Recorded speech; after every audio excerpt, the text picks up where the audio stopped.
loomed up near Ben's house like an abandoned dream. There were several old railroad cars in Algodones, she had noticed, one of them some sort of store. She looked past the low and ramshackle adobe buildings of the town, the yards filled with the pale green grays of desert scrub, wondering why a college kid from Virginia named Ben would wind up here making furniture out of old branches and roots.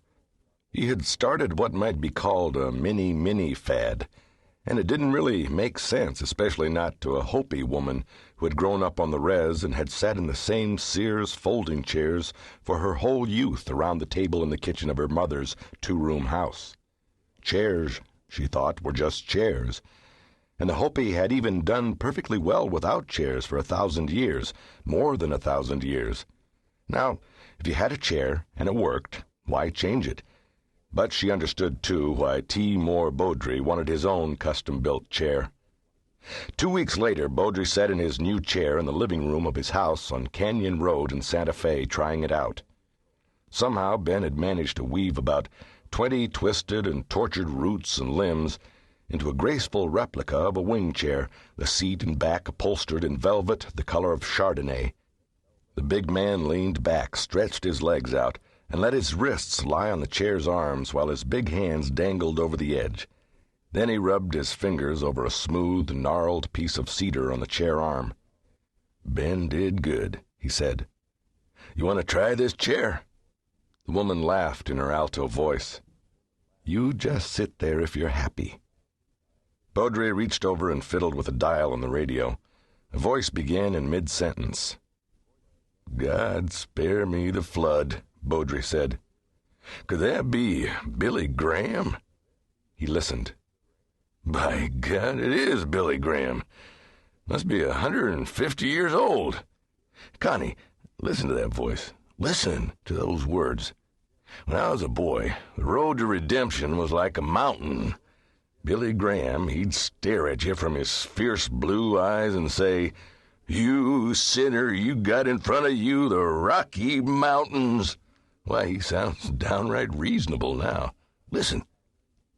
"God damn, Connie, you listen to that fella now, you might even think that someone like me, maybe even you, Indian people, could be redeemed. Blessed be the Lord. How about you sit in this chair with me?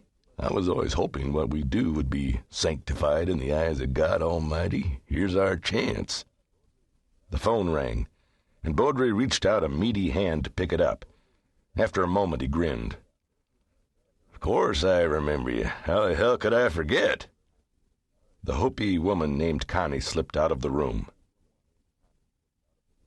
1. The process, invariable and far more ancient than the human race, had begun within an hour. They would have found it in 10 or 15 minutes if it hadn't been in a dry cave with a relatively small entrance on a ledge high up the canyon wall in so arid a land. But they came, as they always do, laden with eggs, homing in on transparent wings. With frantic determination they crawled over the surface, looking for places to deposit the next generation, places that were still moist. Soon the interior temperature began to rise as countless bacteria proceeded with their version of ingestion, and the dark caverns began to swell with gas.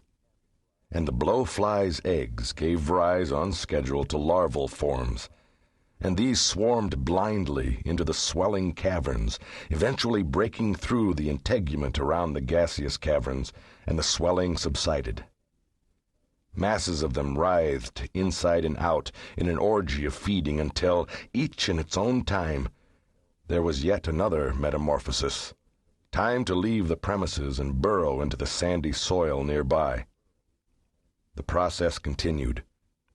Unerringly, beetles, large and small, had followed the chemical traces that wafted from the cave and down the canyon in the thin currents of air, arriving to feed on the tougher elements, the outer integument, the cartilage.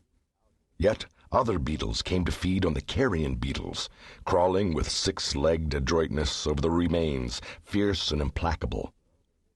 It was then, well before the beetles had completed their work, which would in due and proper course have left only